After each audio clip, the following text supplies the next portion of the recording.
Hola, buenos días. Bueno, muchísimas gracias en primer lugar a todos los miembros del Archivo Histórico Provincial de Granada, en especial a su directora, por la invitación cursada para participar en estas 12ª jornadas de investigación para archiveros y sobre archivos, que en cualquier caso son un tema que, como usuario muy asiduo de archivos y sobre todo de esta casa, pues me enorgullece de alguna manera poder participar y contar cuál es ese producto final, tal vez, ¿no?, de esa investigación que realizamos primaria en los archivos,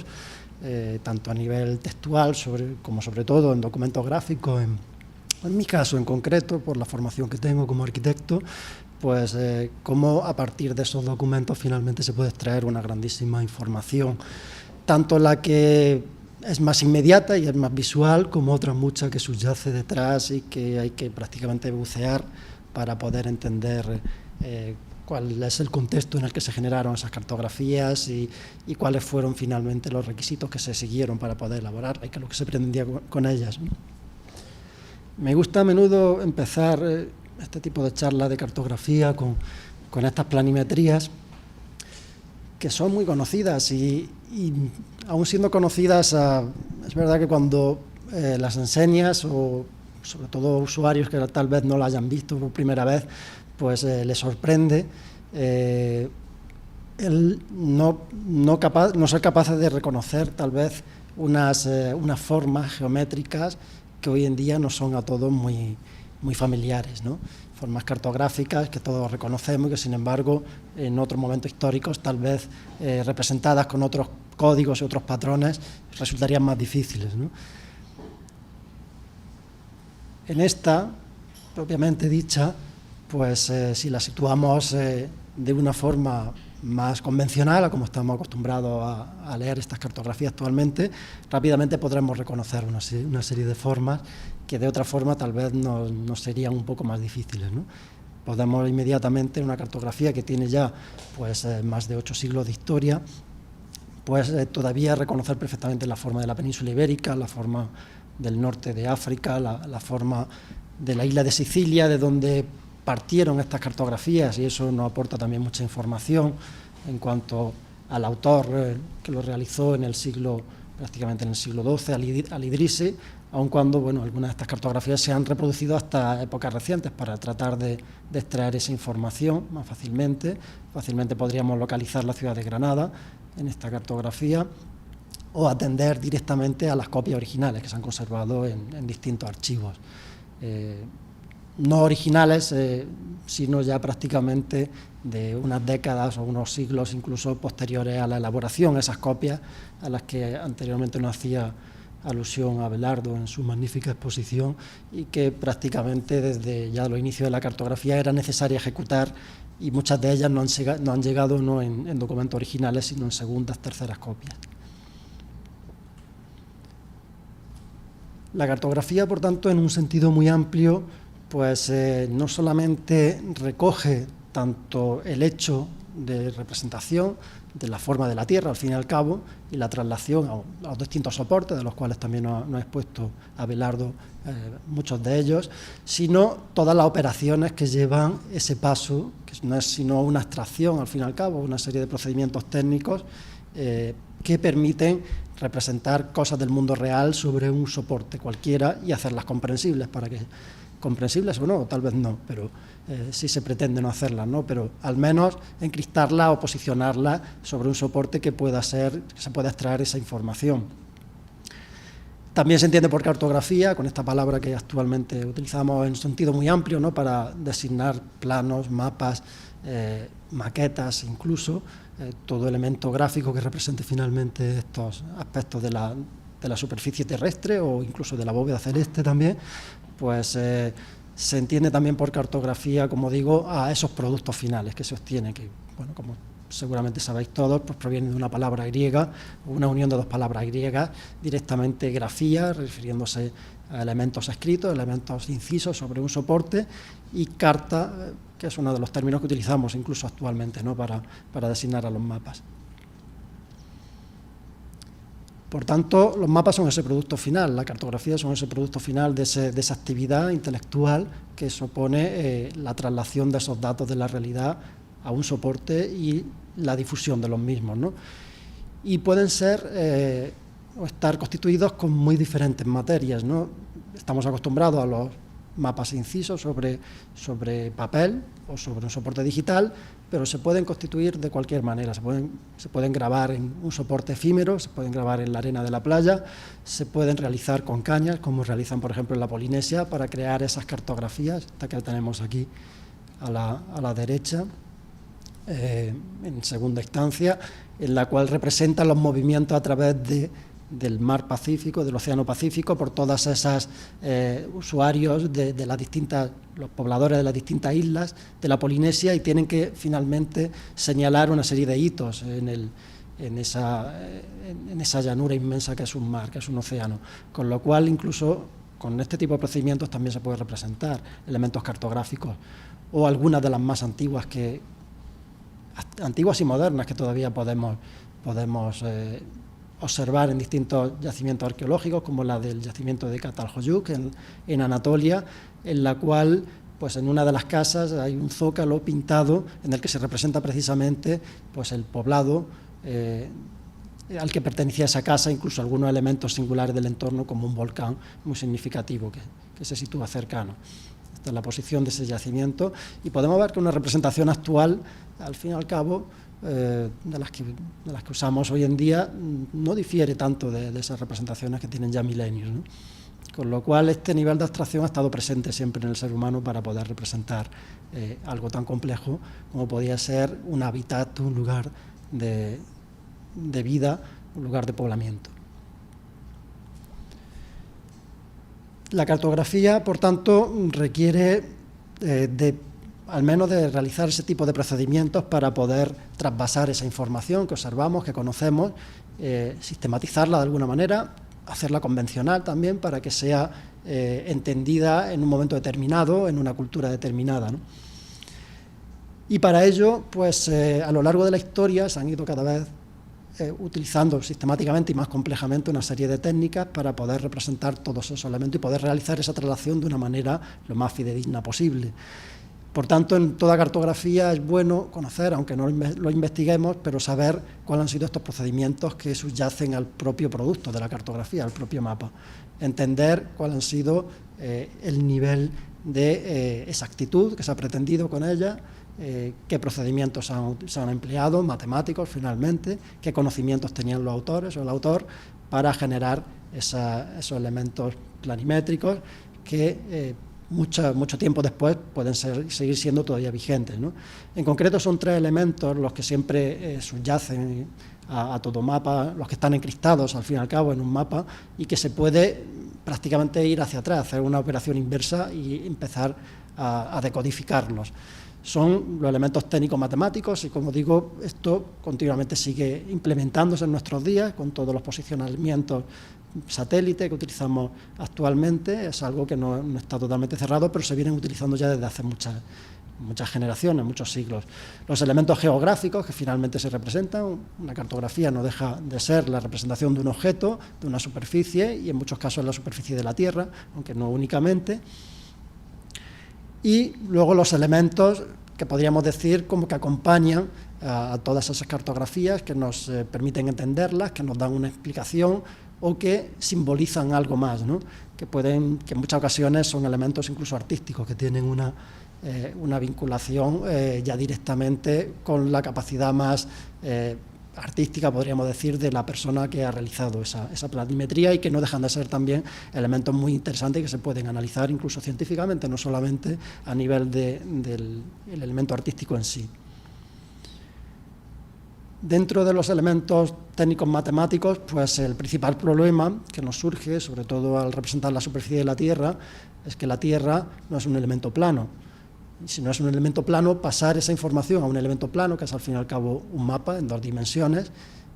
aunque sea en una pantalla, lo seguiremos teniendo siempre como un elemento plano, aunque sea una maqueta, una imagen sobre una pantalla seguirá siendo un elemento plano. Pues pasar algo tridimensional, y en este caso una curvatura, a un elemento plano tiene sus dificultades y no se puede producir nunca con total exactitud. No solo eso, si la Tierra es una esfera, pero no es exactamente una esfera, es un esferoide, con lo cual tiene ciertas irregularidades, además en su superficie, que también, según el grado de precisión que se quiera obtener, representa una dificultad añadida. Por lo tanto, esto ha sido uno de los caballos de batalla, prácticamente a lo largo de la historia, para poder representar con toda la exactitud posible o con arreglo a lo que se quería exponer a lo largo con esa cartografía, representar, como digo, lo más exactamente posible la superficie de la Tierra. Para esto se utilizaban una serie de herramientas, como son el uso de la escala, que no es sino esa relación proporcional con lo que estamos viendo en la realidad. Al final, un mapa es algo manejable, es algo que, por reducción, normalmente, o que también puede haber mapas de ampliación. Si queremos representar una célula que vemos a través de un microscopio, seguramente utilizamos escalas de ampliación para poder verla, pero en la realidad, lo que nos circunda y lo que nos rodea, tendremos que hacer habitualmente escalas de reducción para representarla en una superficie que es más pequeña que lo que tenemos en la realidad, ¿no? La proyección, que supone efectivamente ese paso de pasar, de proyectar, de finalmente verter sobre un elemento plano elementos que son tridimensionales de partida. Y una serie de elementos de apoyo que podemos utilizar como retículas, y eso inmediatamente nos lleva aparejado el uso de coordenadas. El uso de coordenadas que se pueden, con un sistema cartesiano, con esas retículas, tanto en los ejes horizontales como verticales, se les llame como se les quiera llamar, pues nos obliga también muchas veces a la utilización de esas coordenadas. Y luego, por supuesto, la orientación, que muchas veces estará en función de la orientación que queramos utilizar con respecto a la Tierra, ya sea la orientación magnética, del polo magnético, o la orientación geográfica. Entrando en la primera de ellas, las escalas son siempre un elemento muy, muy importante de utilizar y es la que define sobre todo el paso, como veremos, de representaciones que no dejan de ser representaciones aproximativas de la realidad a otras que tienen como finalidad tratar de ser lo más exactas. Las escalas se vienen utilizando desde hace mucho tiempo, pero muy sistemáticamente, sobre todo desde el siglo XVIII, XIX, XX y actualmente son muy, muy importantes. Y no solo se refieren al elemento gráfico, que en muchas ocasiones hay que insertar y es conveniente insertar en un plano para ver esa relación de una manera además visual y gráfica, no a través de una proporción numérica, sino también gráficamente, sino que además nos está hablando de cuál ha sido ese nivel de traslación de esa realidad que observamos hacia el plano. Y de una manera casi inversa, pues prácticamente se les denomina las escalas grandes, aquellas que tienen un número pequeño, que en realidad lo que están haciendo es representar algo cercano a la realidad o poco reducido en poca cantidad. En poca cantidad, o bueno, según se mire, hasta prácticamente 1/10.000 se le puede considerar que estas escalas son grandes, son escalas grandes, son 1/10.000. Pensad que son las escalas que utilizamos para representar el territorio más inmediato a las ciudades, por ejemplo, ¿no? La escala 1:1 es la escala real, la escala en la que representamos tal cual vemos en la realidad. Y como digo, también se puede hacer esa escala de ampliación por debajo del 1,1, 1,05, supondría una escala del doble de lo que estamos viendo para representarlo, ¿no? Y así progresivamente se podría seguir indicando o llamando escalas grandes aquellas que ya prácticamente abarcan un entorno mucho mayor, una comarca, un entorno de varias ciudades, un área metropolitana, y que se manejan prácticamente actualmente entre el 1/10.000 y 1/100.000. Sabéis que esta relación de estos dos números lo que refiere es, con el primer dígito es lo que se dibuja y con el segundo dígito lo que tenemos en el original, de tal manera que 1/10.000 supondría que una unidad de lo que tenemos dibujado en un plano supone 10.000 unidades de lo que tenemos en la realidad. Si es un metro, pues un plano que mida 1 metro nos estará representando en ese metro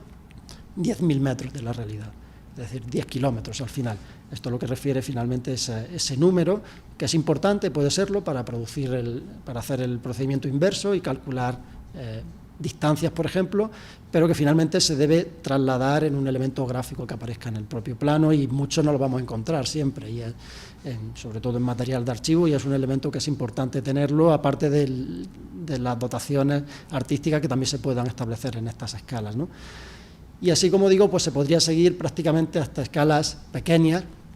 en las que ya se pueden representar países o continentes, que son, como digo, a partir ya de 500.000, ¿no? En las que un territorio muy grande se acaba finalmente representando en unos pocos centímetros, ¿no? Estas escalas, como os podéis imaginar, conforme son las escalas más pequeñas, pues menos detalle se podrá introducir, que es otro elemento muy importante. Ese grado de detalle nos está hablando, pues, de la precisión de los elementos que queremos representar, de cómo lo hemos llegado a observar, mientras que en estas escalas pequeñas ese detalle se diluye prácticamente incluso en la línea que acaba dibujada. La línea a una de estas escalas tiene un cierto grosor y ese grosor puede llegar a absorber realmente pues, decenas de metros o 1 kilómetro incluso en la realidad, con lo cual una frontera que se dibuje, por ejemplo, entre países a estas escalas, pues quizá está representando varios kilómetros realmente de espacio, ¿no? Conviene un poco tener también en cuenta todos estos factores porque son importantes a la hora de poder descifrar un plano. Sin entrar muy en detalle también, porque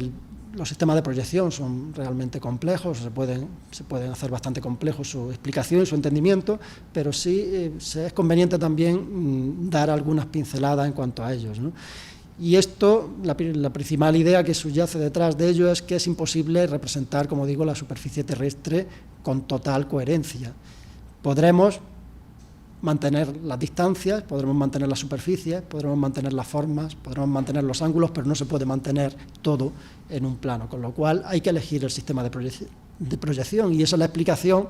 que vemos en la imagen de la derecha de que un mapamundi que estamos acostumbrados a ver, pues según una proyección u otra de representación que utilicemos, lo veamos con formas totalmente diferentes.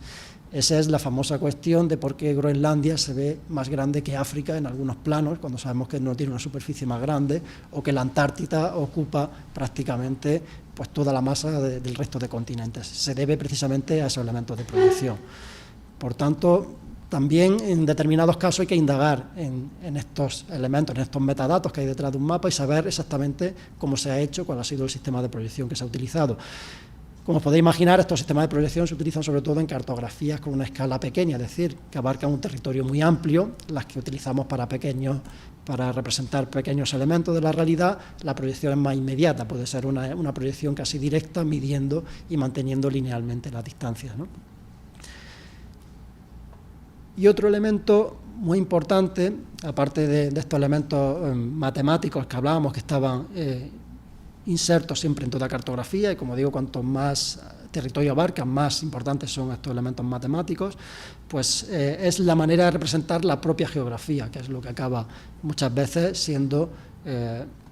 volcado en un plano. Si hablamos de la superficie terrestre, pero incluso en la representación de un objeto también podremos hablar de la propia geografía del objeto como elementos que acabarán siendo representados. Por tanto, todo esto finalmente hay que hacerlo con un sistema de codificación que a lo largo del tiempo se ha ido más o menos estableciendo y que nos resulta a todos, más o menos y a todas, pues familiar, y podemos entenderlo a grandes rasgos, pero no siempre será así.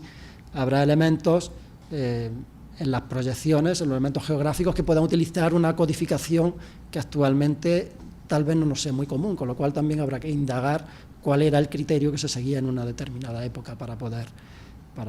entender finalmente esa clave. Al fin y al cabo lo que se están utilizando son elementos codificados que deben ser decodificados, elementos encriptados de alguna manera.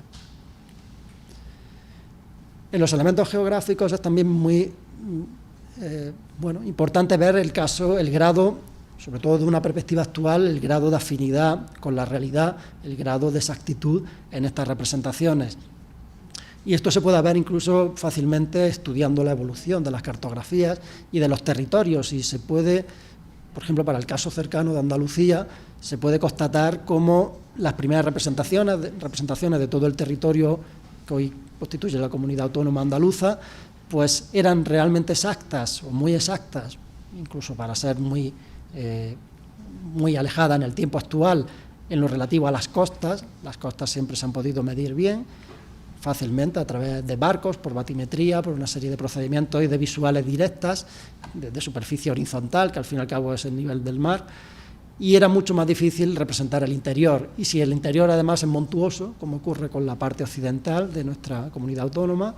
con la parte oriental, con Andalucía Oriental, lo que fue el antiguo reino de Granada, pues es aún más difícil, y eso es una de las causas que también podemos analizar en planos que tengan deformaciones o que veamos que no son totalmente precisos con arreglo a los criterios actuales, pero sí con el conocimiento que había en el momento en el que se gestaron. Siempre encontraremos una mayor precisión en territorios que son más planos, en territorios cercanos a la costa, territorios que tengan grandes ríos que sean navegables, y en zonas que sean muy montañosas, muy de interior, será mucho más difícil conseguir esa exactitud, que hoy en día la tenemos totalmente solventada, además desde que tenemos satélites circundando la Tierra, mucho más, ¿no? Y estamos viendo cómo continuamente se nos van actualizando esas cartografías, ¿no?, en tiempo real, ¿no? Pero históricamente no fue así, fue un proceso lento, laborioso, del que no se partía de cero, siempre se utilizaban cartografías previas, se volvían a actualizar, o a veces ni siquiera se revisaban y eran errores que se iban trasladando a lo largo del tiempo. Con lo cual son también estos elementos geográficos y conocer un poco la evolución que han ido teniendo en determinados territorios, pues elementos importantes a la hora de poder entender cómo se gestaron, cuál era el grado de precisión, cuál era lo que pretendían trasladar esas cartografías. Añadiéndose a todos los elementos propiamente geográficos de las cartografías, tenemos siempre unos elementos que son como más artísticos, que son todas estas cartelas, todas estas leyendas, que nos aportan también una información muy, muy importante, no solo, como decía, a nivel artístico, que es casi a veces en lo que nos quedamos. Si tienen una cartela muy bien elaborada, pues el plano a priori parecería tener más valor que uno en el que no se haya realizado ese elemento. Pero, como digo, muchas veces la información realmente, lo realmente valioso de los planos, aparte de este elemento más artístico, y en cualquier caso las propias cartelas también se pueden estudiar en sí. Se pueden estudiar porque son elementos muy simbólicos, en los que no se deja nada prácticamente arbitrariamente, ¿no? Siempre ha estado pensado todo lo que se quiere componer en esas cartelas, es finalmente el resumen del plano, es la imagen del plano en algunas ocasiones, y son elementos muy, muy pensados, ¿no? Con lo cual deben tener siempre un tratamiento especial en el estudio de estas cartografías, porque nos pueden arrojar mucha luz del proceso que se llevó a cabo en la elaboración del plano, del momento, del promotor, del autor, de la circunstancia socioeconómica, de la zona en la que se creó, ¿no?, el plano. Como digo, todos estos elementos nos pueden resultar, muchos de ellos, muy reconocibles actualmente, porque, sobre todo, en el mundo occidental hemos estado utilizando unas codificaciones que son más o menos similares, pero también nos podemos encontrar en determinadas circunstancias, pues, códigos que no entendemos, que no son ajenos a nuestra cultura, y que en cualquier caso hay que también desentrañar, ponerse en situación y entender a qué se están refiriendo, con lo cual, como digo, son siempre todos estos elementos cartográficos, que se vienen a llamar, los que acompañan a las cartografías, artísticos, históricos, son muy, muy sugerentes, muy interesantes, y prácticamente en algunas ocasiones requieren un estudio pormenorizado, con lo cual el plano, como veis, se puede analizar desde un nivel global, y es la primera aproximación que hacemos, y se puede acabar en el detalle prácticamente de cada elemento que ha sido dibujado en el mismo, ¿no? Algunos de estas cartografías muy conocidas son pequeñas joyas, ¿no?, a este nivel, en las que se están utilizando varios códigos de información. Se está utilizando la codificación más matemática, se trata de representar lo más exactamente posible, pues, territorios que a lo mejor en el siglo XVI, en 1539, cuando se elabora esta cartografía, además desde el sur de Europa, pues eran muy desconocidos, del Atlántico Norte, de la zona de Escandinavia, y sin embargo se representan con bastante exactitud, como lo conocemos actualmente, pero además lleva una serie de datos añadidos en cuanto al poblamiento, a los usos, a las actividades, a los conflictos, a los territorios, a los reinos, incluso ese imaginario colectivo, con todos esos bestiarios que vienen de la Edad Media, que también se acaban representando en muchas ocasiones en estas cartografías, y que, como digo, en algunas ocasiones pueden requerir casi un estudio específico, ¿no?, para ver cómo se representan las naves, cómo se representan las torres defensivas, los elementos que se obtenían de la pesca, hasta un simple esquí, cómo se representa un esquí de los que hoy estamos tan acostumbrados en el siglo XVI. Es decir, estas planimetrías muy, muy complejas, que llevan detrás de ellas una gran carga simbólica, una gran carga, un programa prácticamente sociológico o político de la época, pues requieren adentrarse en cada uno de estos elementos al final, ¿no?, para poder analizarlo en su globalidad. ¿Qué tipo de mapas, por tanto, podemos tener, o cómo podríamos clasificarlos? Pues bueno, pues tantos como queramos prácticamente. Se puede atender a muchos elementos de clasificación, a la propia información, que es lo primero que queremos, qué tipo de información es la que nos genera esos planos, si es un plano que parte desde la Tierra, que es externo a la Tierra, que parte de un entorno conocido, de una tierra incógnita o que no conocemos. Se pueden, como digo, utilizar múltiples categorías a la hora de poder clasificarlos, ¿no? Por tanto, no es una labor fácil, ¿no? Siempre se clasifican en función de los intereses, en función de los usuarios, en muchas ocasiones que los van a utilizar, con lo cual es un elemento que queda muy abierto, ¿no?, a la hora de poder categorizarlos, ¿no? Hemos visto que es fácil coleccionarlo o clasificarlo a partir de las colecciones, de los que vienen, pero en esas colecciones ya nos ha explicado Abelardo la gran diversidad que puede haber también de esos planos, ¿no? Y a la hora de poder también hacer categorías internas, pues requiere de un proceso también de ver cuál es lo más idóneo, cuál es el nivel de usuario que finalmente va a acceder a los mismos, ¿no?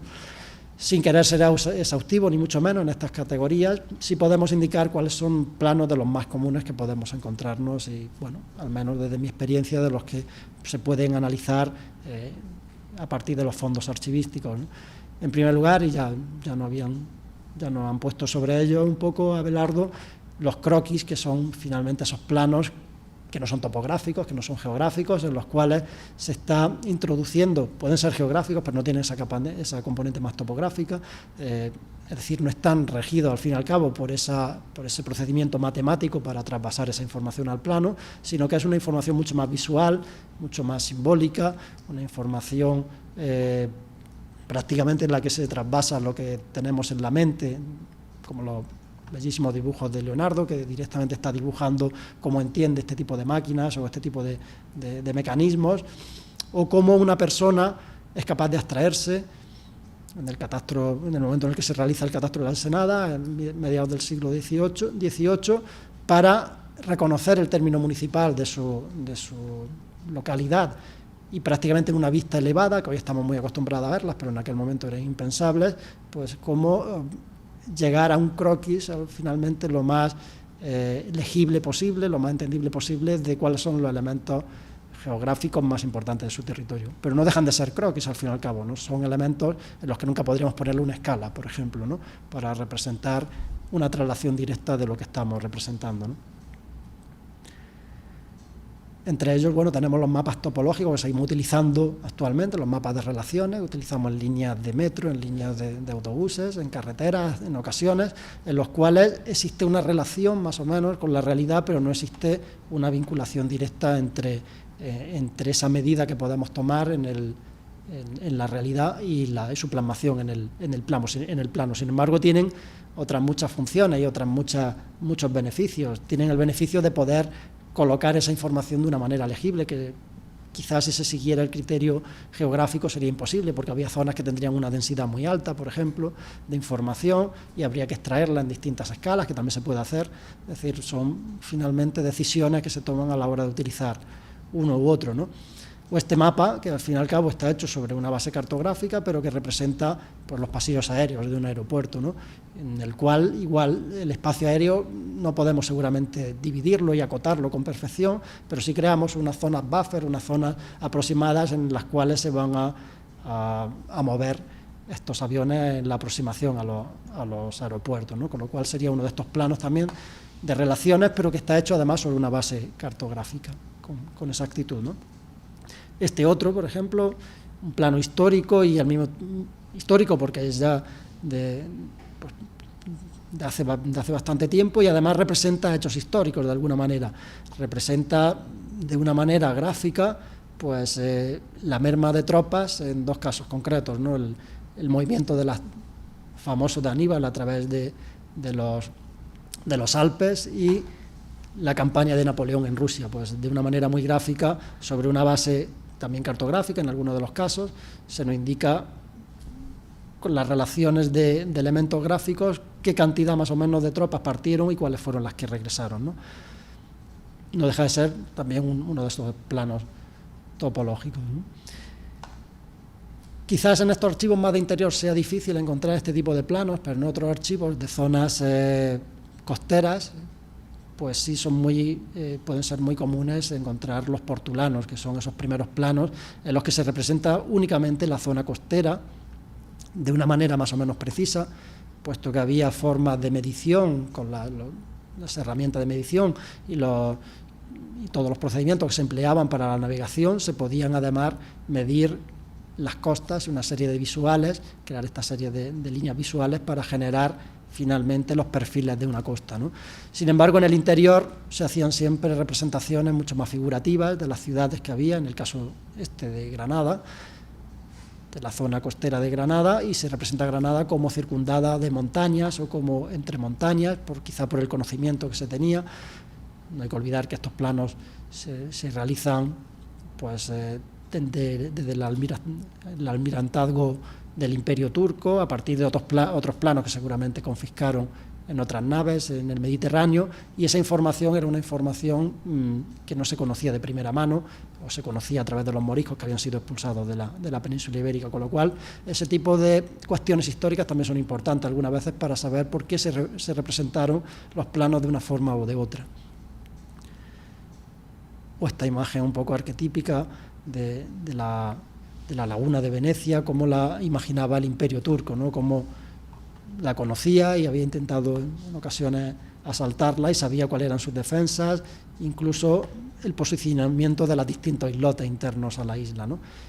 Es curioso, por ejemplo, la representación que se hace de los campanarios de la iglesia prácticamente como alminares de mezquitas otomanas, ¿no? También eso indica un poco cuáles son finalmente los conocimientos culturales de las personas que acaban realizando estos planos, ¿no? a la hora de ver cómo se acaban representando. Las cartas náuticas se siguen haciendo en nuestros días y en muchas de ellas además se introduce una información, sobre todo en el entorno de los puertos,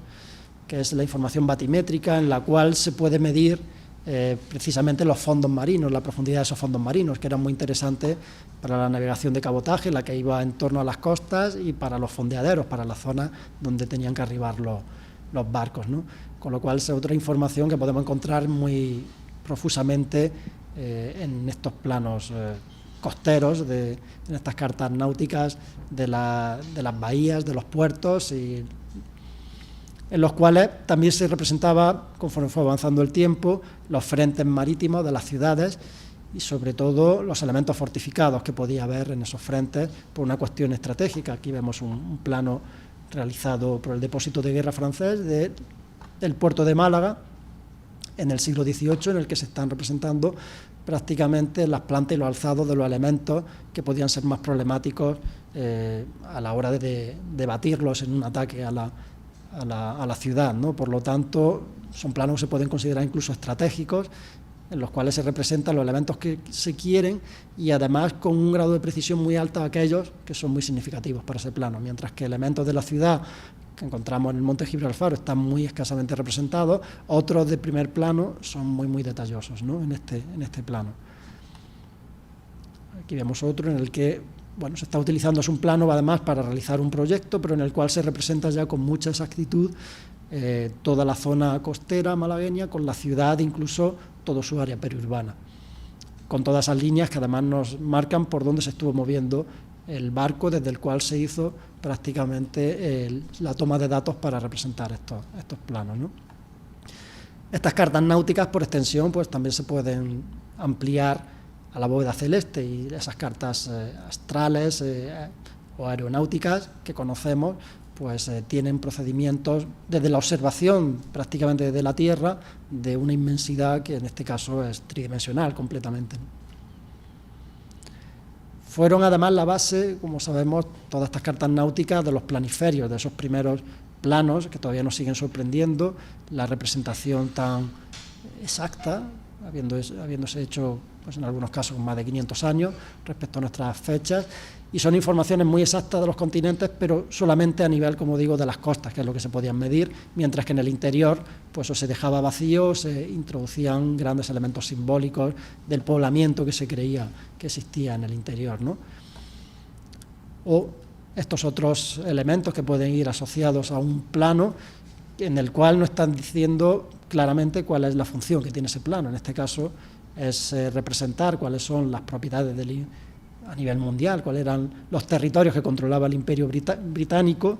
y como un anexo prácticamente al plano, para decorarlo, pues se indican cuáles son las distintas poblaciones en los distintos territorios que pertenecían a este imperio y cuáles eran las costumbres, los usos, las vestimentas, ¿no? Son como informaciones subliminares, informaciones adicionales que muchas veces se vierten también en estos planos y que tienen, como digo, una carga muchas veces política, simbólica, de abstracción, en algunos casos muy fuerte, ¿no? Aparte de estos elementos realizados en plano, al fin y al cabo son los planisferios, están realizados sobre una base plana y representando una proyección plana de lo que estamos viendo, han sido muy importantes y lo siguen siendo, y es uno de los elementos que más podemos encontrar en los archivos, las vistas y las representaciones de las ciudades,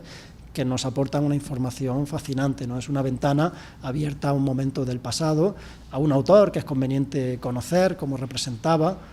la ciudad, y así, pues, por ejemplo, en el caso de Málaga es muy singular el estudio que llevó a cabo Luis Ruiz Padrón de cómo Antón Mingaerde llegó a dibujar todo el frente urbano, que hoy es imposible verlo así, en el cual desde distintas perspectivas consiguió hacer finalmente una unión y tratar de enseñar lo máximo de la ciudad, aun cuando la vista fuera distorsionada, fuera totalmente falsa. Hoy seguimos haciéndolo, hoy seguimos utilizando una serie de mecanismos que nos permite forzar un elemento planimétrico para ver más allá de lo que nuestro ojo humano, que conocemos cuáles son sus limitaciones, puede ver, ¿no? Con lo cual esos elementos son también muy interesantes a analizar, incluso ver los posicionamientos relativos que se utilizaron para poder realizar estas vistas urbanas, ¿no? Conocer incluso los croquis de detalle de distintas partes, que son muy diferentes, como vemos, a la imagen que finalmente se compuso, pues nos ayuda a entender precisamente cuál ha sido el proceso de composición, de gestación y de producto final que se siguió para estos planos, ¿no? Sobre todo en las técnicas que empleaba Antón Mingaerde. También nos permite conocer cuáles son el sistema de representación. Bueno, en mi caso es interesante conocer este tipo de criterios, puesto que nos hablan de las limitaciones o hasta dónde podían llegar, ¿no?, a la hora de representar una ciudad. En este caso, una vista del puerto de Santa María, en el que vemos que todas las casas están dibujadas como alzados, ni siquiera con una perspectiva, lo que conocemos una perspectiva caballera, sino con un alzado, con una prolongación en horizontal, y todas están como estratificadas,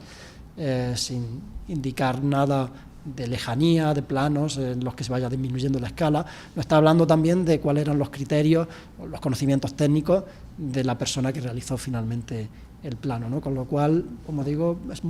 siempre importante indagar cuando se investiga en el fondo de estos planos, no solo en lo que se trataba de explicar con ellos, sino incluso el autor, si se puede conocer cuáles eran los conocimientos que tenía, cuáles eran las influencias que tenía, el modelo que perseguía en sus representaciones, y con eso se puede entender mucho mejor por qué se hizo de una determinada manera estas planimetrías, ¿no? O estas imágenes fascinantes que hoy todavía nos sorprenden, ¿no?, de Pedro Teixeira, en el cual, circunnavegando todas las costas de la península ibérica, la zona portuguesa incluida, él era portugués, de hecho, pues consiguió abstraerse y hacer imágenes que hoy estamos acostumbrados a ver con fotografías aéreas, pero que en el siglo XVII serían impensables, ¿no? Y sin embargo, con un grado de aproximación, vamos a decir de fidelidad absoluta, pero de aproximación más o menos a cómo es ese territorio circundante de las ciudades, pues nos lo ofreció con estas imágenes fabulosas, ¿no? Y que hoy en día son elementos muy importantes también para investigar, pues, cómo está configurada la ciudad, la rada o el puerto de la misma, los elementos de su territorio, los elementos geográficos construidos por el ser humano en las inmediaciones, ¿no?, de la ciudad. O estas otras vistas ya de las ciudades que son prácticamente alzados, con criterios ya perspectivos más acordes a lo que actualmente conocemos, pero que igualmente nos querían ofrecer ese primer frente marítimo de una ciudad. De estas vistas urbanas, pues inmediatamente surgieron los planos urbanos, los planos que en alguna ocasión se insertaban como elementos dentro de un plano territorial, con lo cual la vista de la ciudad internamente podía tener una menor resolución, una menor aproximación a cómo era realmente, pero que a partir prácticamente de la segunda mitad del siglo XVIII, al menos en España, empezaron a tener componentes topográficos, componentes geométricos. Fueron realizados inicialmente, bueno, pues por eruditos en matemáticas o por personas relacionadas con la marina, por esos conocimientos que tenían técnicos a la hora de medir, y se adentraron en las ciudades y empezaron a representar esas ciudades con total precisión.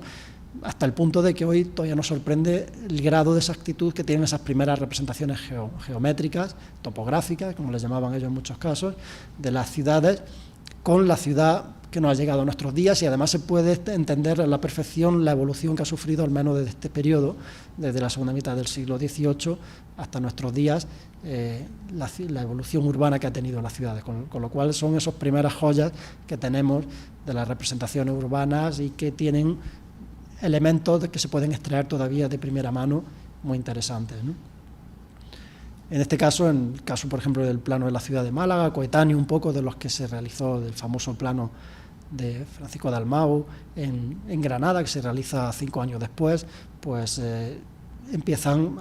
a mostrarnos, como digo, todos esos elementos que con una exactitud muy alta que tenían las ciudades, ¿no? Y prácticamente, como hay que esperar, pues al menos 7 u 8 décadas más para que el cuerpo de Estado Mayor del Ejército, los ingenieros militares, empiecen a representar las ciudades con exactitud y el entorno de las ciudades, utilizando ya criterios que seguimos todavía, que siguen vigentes en nuestros días, como el uso de isolíneas para cortar cada cierta altitud la orografía del terreno y darnos una aproximación técnica de cómo son esos terrenos, un criterio que seguimos utilizando actualmente y que es la base para hacer, por ejemplo, todas las cartografías tridimensionales que empleamos en nuestros días. Pues es en este momento cuando empieza a sistematizarse su uso. Con lo cual también es importante entender en qué momento se producen estos cambios técnicos, empiezan a introducirse en la elaboración de estas cartografías, ¿no? Que son muy singulares y muy importantes por cuanto nos representan el entorno de la ciudad y nos pueden dar una información muy precisa de elementos que ya totalmente han cambiado. Imaginad el caso de Málaga, una ciudad que se ha expandido muchísimo, a Granada le podría pasar lo mismo, cómo todo este territorio está transformado en la actualidad y cómo estas cartografías son esas pequeñas aperturas a un momento determinado reveladoras que nos cuentan cómo era ese territorio totalmente transformado. Aunque estas cartografías territoriales, estos planos territoriales, no tengan una base geométrica, no sean elementos topográficos, sí pueden representar más o menos con cierta aproximación el territorio, al menos los elementos, las formas relativas de ese territorio, y nos pueden dar también información de primera mano muy singular, como en este caso una cañería que se establece para la llegada de agua, la llevada de agua a Málaga, pues elementos que subyacían todavía de un acueducto anterior, que hoy ya han desaparecido por completo, pero que en estos planos, pues a nivel particular de detalle, nos pueden dar pinceladas muy importantes, ¿no?, para entender. Estos planos también que se hicieron para representar todas las fortificaciones costeras y en las cuales siempre se introducía también un pequeño detalle, una pequeña imagen de las zonas urbanas, ¿no? Muchos de estos planos se han estado utilizando durante décadas y rehaciendo y volviendo han sido la base cartográfica para actualizaciones posteriores, ¿no? Nos cuentan además proyectos realizados en momentos determinados, como desvíos de cursos fluviales, y al mismo tiempo, aunque ese era el objetivo principal del plano, pues también nos da información de otra serie de elementos adicionales que nos pueden interesar, ¿no?, a la hora de investigarlo, ¿no? Como decía, muchas de estas cartografías siempre estuvieron, la producción cartográfica en manos era un elemento estratégico y estaba muchas veces en manos de poderosos, y por tanto los cartógrafos se ocupaban en muchas ocasiones de realizar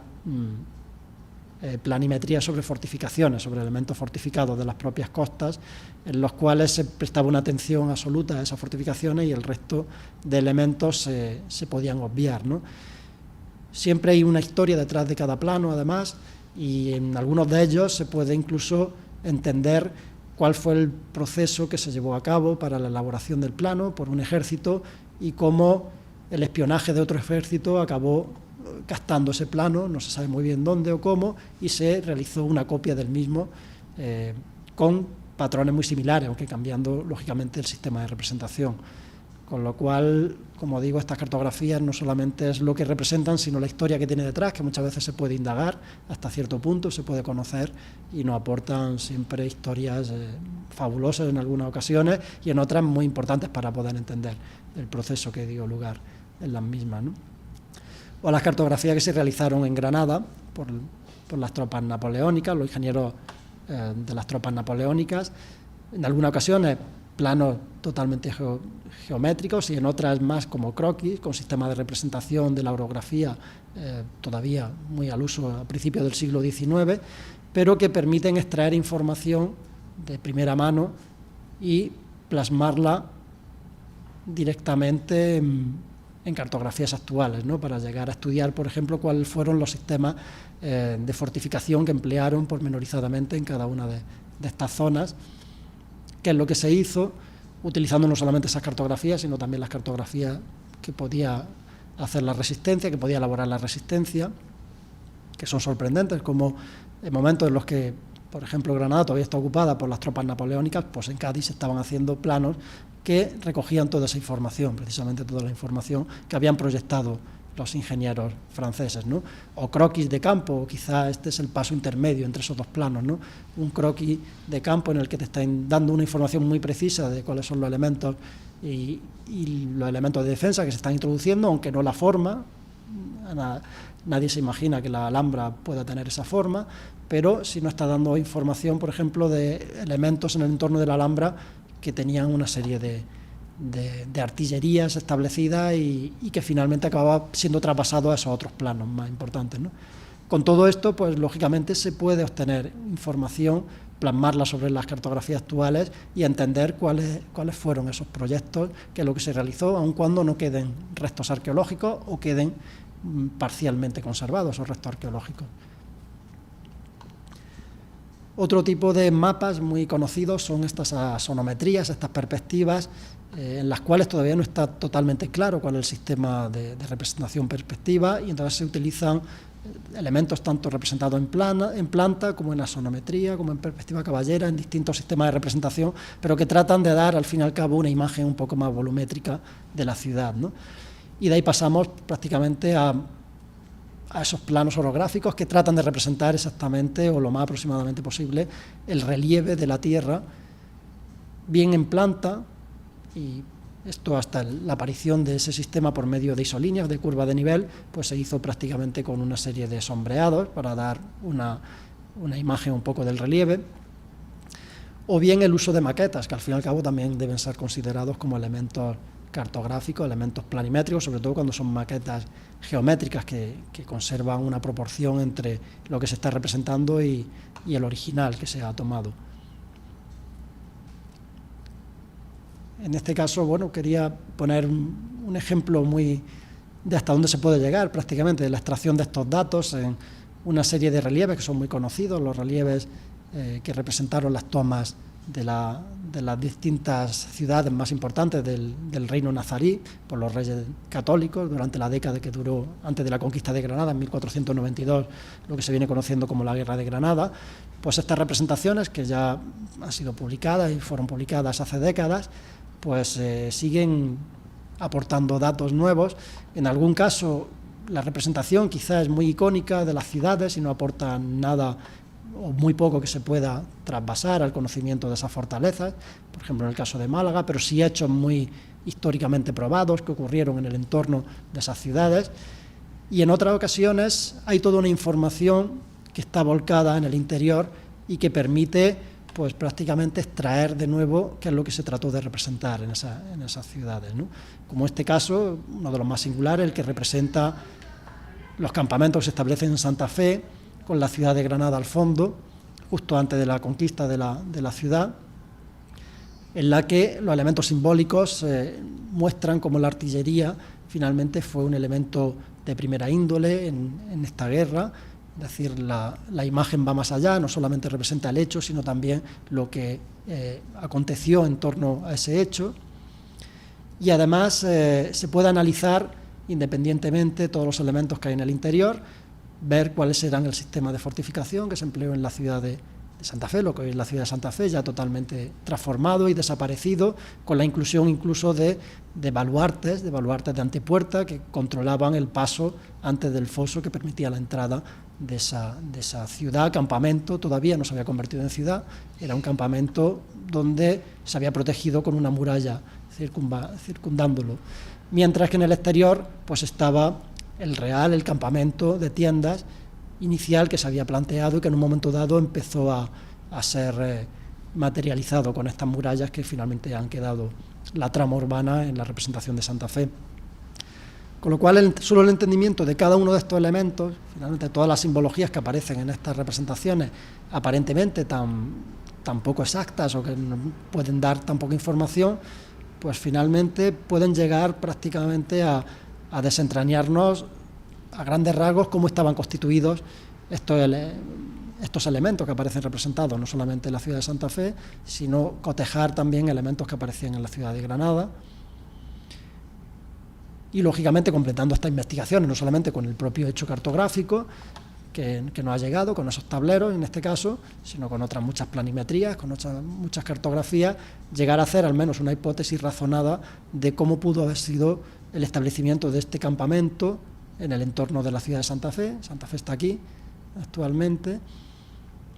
donde se estableció el propio Real de Santa Fe, que fue el que dio lugar a la ciudad, y la relación que pudo haber entre estos dos campamentos. Como digo, toda representación no debe ser nunca desdeñada, porque por muy sencilla que parezca, por muy poca información gráfica que parezca contener, finalmente se le puede extraer hasta cierto punto. No se le puede, lógicamente, sacar toda la información que tenía la persona que realizó ese detalle gráfico, pero sí se puede finalmente analizar muchos elementos.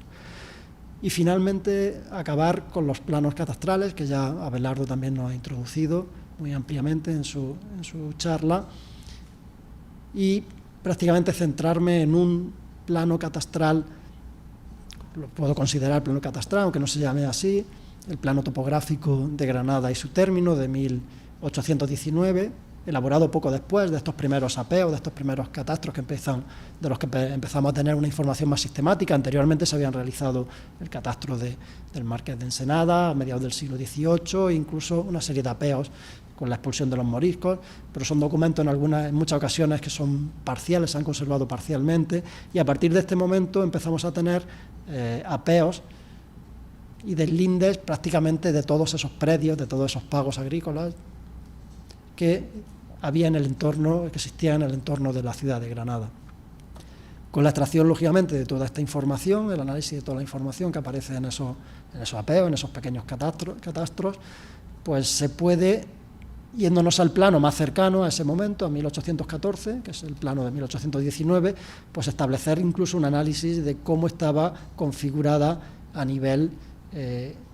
agrario prácticamente el entorno de la ciudad de Granada, qué elementos más singulares había y cuál era la producción pago por pago de cada uno de los elementos agrarios que se podían extraer del mismo. Por supuesto, el estudio de este mapa topográfico de la ciudad de Granada y su término ha sido un elemento muy revelador para poder obtener esa información, por cuanto además es un momento todavía en el que la ciudad de Granada no había sufrido la gran expansión que se da en la segunda mitad del siglo, a partir de la segunda mitad del siglo XX, y hay muchos elementos fosilizados todavía en estos planos, en estas cartografías, que provienen de siglos anteriores, ¿no? Entonces, permiten entender perfectamente no solo cuál era la distribución en pagos agrícolas del entorno de la ciudad, sino hasta cierto punto analizar cada uno de esos pagos agrícolas. Por desgracia, en el plano que se ha conservado en el Archivo Histórico Municipal de Granada, que es una copia del plano original, que se ha conservado en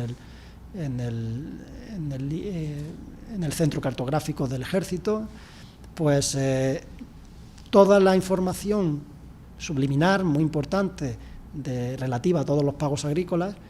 que había en el entorno de la ciudad, pues prácticamente se ha visto muy mermada por una serie de humedades y finalmente se ha perdido para siempre. Después de la restauración que se hizo, es ya prácticamente imposible acceder a la totalidad de esa información que hubiese originalmente en el mismo, ¿no? Pero sí, a grandes rasgos, sí podemos conocer cómo estuvieron configurados esos pagos agrícolas, todos sus nombres, por supuesto, posicionarlos, incluso cotejarlos con los nombres de esos predios en otras épocas históricas, en épocas anteriores. Son predios que vienen desde la Edad Media, que se han estado manteniendo y se siguen manteniendo en nuestros días. Algunos de los nombres pues os sonarán. Almanjayar, por ejemplo, uno de esos pagos, lo tenemos muy cerca, pues hoy es un barrio de la ciudad de Granada. Además, el plano topográfico tiene una cartela de estas que hablamos al principio, en la cual pues, indica perfectamente cuál es el propósito del plano, que es la de contabilizar la riqueza finalmente que tiene Granada en un momento en el que había sido asolada prácticamente por las tropas napoleónicas y se quería hacer como un recuento cuáles eran las potencialidades que tenía la ciudad. Se llegó a hacer incluso pues, un resumen de todas esas producciones que en aquel momento se podían obtener. Y la cartela, como digo, además incorpora una serie de elementos muy simbólicos, alusivos un poco a la abundancia, a la posibilidad de exportación de esos productos a través del puerto de Málaga, que está relativamente cercano a Granada. Todavía en aquel momento Granada era la capital del reino de Granada y Málaga estaba englobada dentro del mismo, con lo cual la alusión que se hace en todos estos elementos simbólicos es totalmente clara al propósito de lo que el plano persigue, ¿no?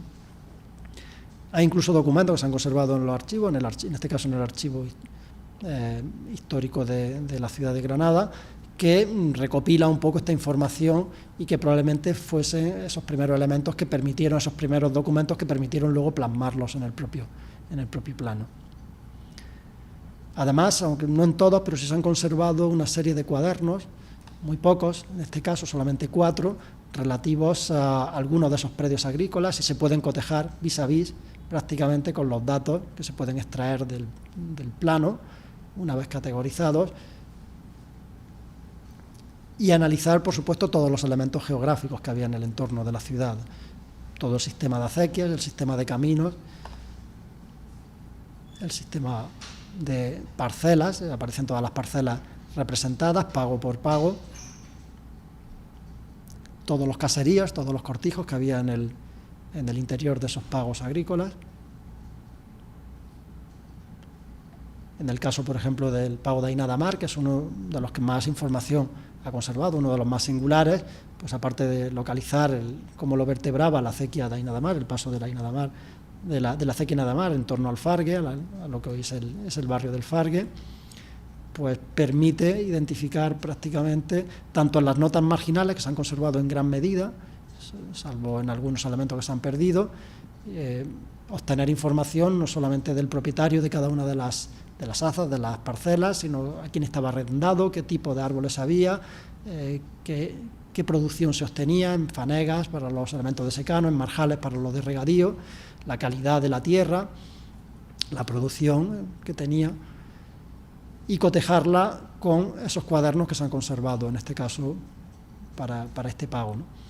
Es un plano, además, que nos sorprende todavía actualmente cuando lo georreferenciamos, que es este proceso de situarlo sobre una cartografía actual, utilizando una serie de elementos que sean comunes. Nos habla de zonas que han cambiado, además, los límites de la ciudad actual de Granada, y nos sorprende ver cómo finalmente la precisión es relativamente alta con este plano que prácticamente el año pasado cumplió los 200 años de su plasmación gráfica, y como en el mismo pues se puede representar, como digo, todas estas parcelas y hacer análisis de todo tipo, ¿no?, en torno a las mismas, ¿no? Además, Francisco Dalmau, que fue un pionero, podemos considerar que este plano topográfico del entorno de la ciudad de Granada y su término, fue prácticamente el primer plano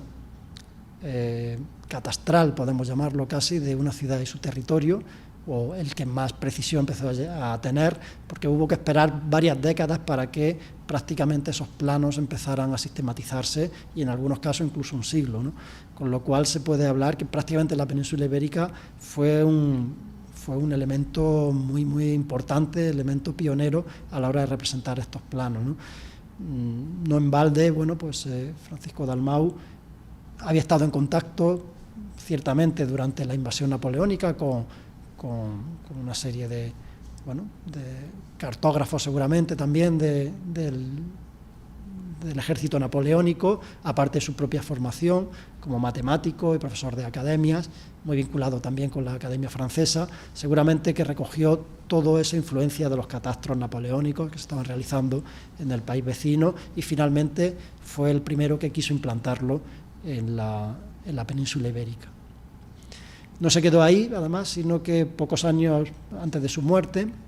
pues decidió y consiguió hacer también una veintena de términos del entorno de la ciudad de Granada, también realizar su plano topográfico, no con el mismo nivel de precisión, en este caso contando además con colaboradores, no haciéndolo tan de primera mano, en los cuales pues se pueden hacer incluso análisis comparativos, ¿no?, de cuáles fueron los criterios de uso de color y ver un poco las distintas manos, las distintas representaciones, todas bajo un mismo patrón, pero lógicamente realizada por distintos técnicos que colaboraban con él, ¿no? En el uso incluso de todas estas cartelas, todas estas escalas gráficas, la situación de las orientaciones de todos los planos. Y como le pasa al plano de Granada, pues prácticamente se pueden georreferenciar todos esos planos del ruedo de la ciudad de Granada y situarlos en su posicionamiento, y igualmente nos sorprende pues el grado, una vez que se orientan correctamente, pues el grado de precisión que llegan a tener, ¿no?, en su representación y en su plasmación finalmente. Con lo cual fue una labor muy importante, de la que podemos estar orgullosos en Granada prácticamente, de haber tenido pues uno de estos primeros usos más rigurosos de los procedimientos topográficos y geométricos para poder representar lo más exactamente posible una ciudad que ya había hecho en 1796 y unos años después, en 1819 y 1820, la realización de todos estos planos. Y nada más, con esto doy por concluida un poco la presentación, de cuál es sobre todo esa visión más desde el punto de vista de un usuario de los archivos, lo que en muchas ocasiones vamos buscando en ellos y lo que sabemos que se puede extraer al final, o pensamos que se puede extraer, y a partir de cotejar muchos datos, no solamente datos cartográficos, sino también datos textuales y de otra índole, pues llegar finalmente a hipótesis de cuál fue la función de esos planos, para qué sirvieron, cuál fue su propósito, cómo se elaboraron, qué representaban y, sobre todo, indicar elementos que ya han desaparecido en nuestros días y que todavía se pueden leer en estas cartografías. Pues muchísimas gracias.